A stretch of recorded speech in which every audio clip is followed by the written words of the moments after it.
بەڵێ بەڕێزان هەر سەبارەت بەو یاداشتەی لە نێوان ئەسفەهان و هەرێمی کوردستان ئیمزا کراوە کە وا بڕیارە لە هەرێمی کوردستان لە شاری سلێمانی پێشەنگایەکی ئەسفەهانی بکرێتەوە. ئێستا ڕاستەوخۆ لە ڕێگەی سکایپەوە لە ئەسفەهانەوە بەڕێز حەسەن ڕەحیم بەڕێوەبەری پێشەنگای نێودەوڵەتیم لەگەڵدا دەبێت. بەڕێز حەسەن ئەم کاتت باش. سەرەتا لێەوە دەست پێیەکەم وردەکاری ئەو یاداشتە چییە کە ئەمڕۆ ئیمزاتان کردووە؟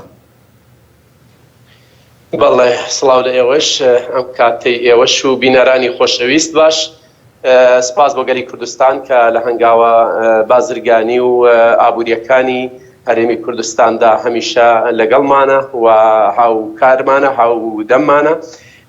لە ڕاستیە دوای ئەوەی کە لە مانگی ڕابردووە بەڕێز شێخ مستەفا عەبدوڕەحمان سەرۆکی هاوردە و هەناردەکارانی هەرێمی کوردستان سەردانی یەکێ لە پێشانگاکانی پارێزگای ئەسفەهانی کردبوو و لەگەڵ بەڕێوەبەری پێشانگای نێودەوڵەتی ئەسفەهان وتوێژیان کردبوو لەسەر ئەوەی کە ئەکرێت ئەم پێشانگایانە لە شاری سلێمانیش ڕێک بخرێت. لە هەر لەو سۆنگەیەوە ئەم دیدارە ساز کرا کە ئەوە 2 ڕۆژ 3 ڕۆژە پێشانگایەکی نێودەوڵەتی کەرەستەی پزیشکی لە ئەسفەهان بەڕێک دەکرێت و ئێمەش بەشدار بووین هەم لە پێشانگاکەدا و هەم لەگەڵ بەڕێوەبەرانی ئەو پێشانگایە و ڕێکخەرانی ئەو پێشانگایە کۆبوونەوەی زۆرمان کرد و لە ئەنجامدا ئەو یاداشتی لێک تێگەیشتنەی لێکەوتەوە کە ئەمڕۆ بە بەشداربوونی بەڕێوەبەری پێشانگاکە و هەروەها نوێنەری گەشت و گوزاری پارێزگای ئەسفەهان و هەروەها شارەوانی ئەسفەهان و کۆمەڵێک لە بەرپرسان ئامادە بوون ئەو یاداشتی لێک تێگەیشتنەمان ئیمزا کرد. بەڵێ بەڕێز حەسەن، بوونی ئەم جۆرە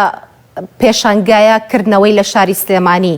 یاخود ئیمزاکردنی ئەم لێک تێگەیشتنانە سوودی بۆ هەرێمی کوردستان چییە؟ بەڵێ لە ڕاستیە ئەم جۆرە یاداشتی لێک تێگەیشتنانە دوادار سەرێک کێشێ بۆ گرێبەست نووسین لە نێوان پێشانگاکاندا و لە نێوان ڕێکخەرانی پێشانگاکاندا کە ئەتوانێت لە ڕووی ئابووریەوە خزمەتێکی گەورە بکات بە شاری سلێمانی و بە هەرێمی کوردستان و تەنانەت بە عێراقیش، چونکە هەر پێشانگایە کە دەکرێتەوە لە هەرێمی کوردستان و لە شاری سلێمانی دەتوانین بڵین لە چەند ڕوویەکەوە لێکەوتەی ئابووری لێ دەکەوێتەوە، چونکە لە کۆی هەموو شارەکانی عێراقەوە دوجار بازرگانەکان ڕووەکانە شاری سلێمانی و ڕووەکانە هەرێمی کوردستان بۆ گرێبەستنووسین لە نێوان بازرگانەوە بەرهێنەکانی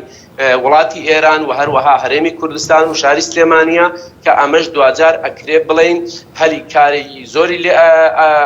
زۆر ئەڕەخسێنێ و هەروەها لە ڕووی ئاوەدانی و گەشەی ئابووریەوە ئەتوانێت خزمەتێکی گەورە بێ بە شاری سلێمانی، چونکە لە ڕاستیە شاری ئەسفەهان یەکێکە لەو شارانەی کە بەناوبانگە بە شاری سەنعەت و وەبەرهێنان. بەڵێ سوودی بۆ ئاڵوگۆڕی بازرگانی بینی ئێران و هەرێمی کوردستان چییە؟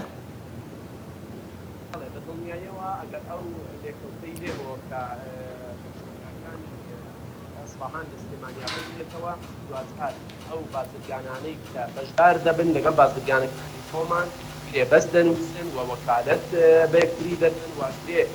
ئاڵوگۆڕی بازرگانیەکی زۆر فراوانی لێ بکرێتەوە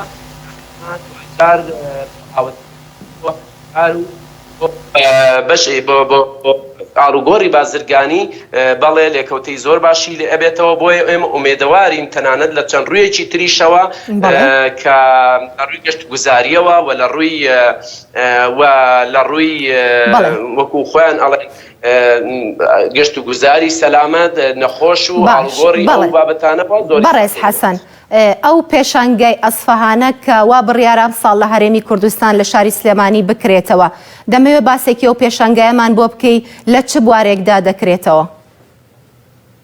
لە ڕاستیە لەبەرەوەی بەرهەمەکان زۆر جۆرا و جۆرن ئێمە بەنیازی ئەوەین و ئەو یاداشتی لە تێگەیشتنە لەسەر ئەو ئەنجامەیە کە تەنانەت بە یەک پێشانگا ئیکتیفا نەکرێت و چەند پێشانگایەک لە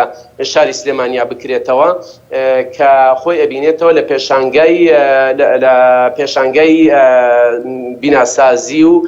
کەرەستەی پزیشکی و هەروەها لە پێشانگای فەرش و مۆبیلیات و هەروەها پێشانگای بەرهەمی پلاستیکی کە ئێران و بەتایبەتی شاری ئێسپەهان زۆر لەو بارانەیە پێشکەوتووە. بەڵێ بەڕێز حەسەن هەوڵتان داوە لە بری ئەوەی کاڵای کۆمپانیاکان لە پێشانگاکەدا نمایش بکرێ دەستی کار بێنە پێشانگاکانەوە؟